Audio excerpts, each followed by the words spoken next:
দেশি ফল খাই, আসুন ফলের গাছ লাগাই। এই স্লোগানকে সামনে রেখে কৃষি মন্ত্রণালয়ের উদ্যোগে রাজধানীর কেআইবি কনভেনশন হলে অনুষ্ঠিত হচ্ছে 3 দিনব্যাপী জাতীয় ফল মেলা।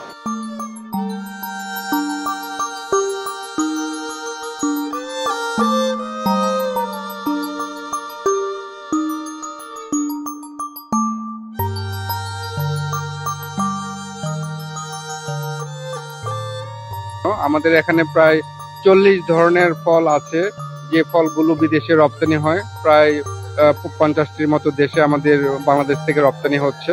তার ভিতর অন্যতম হলো আম।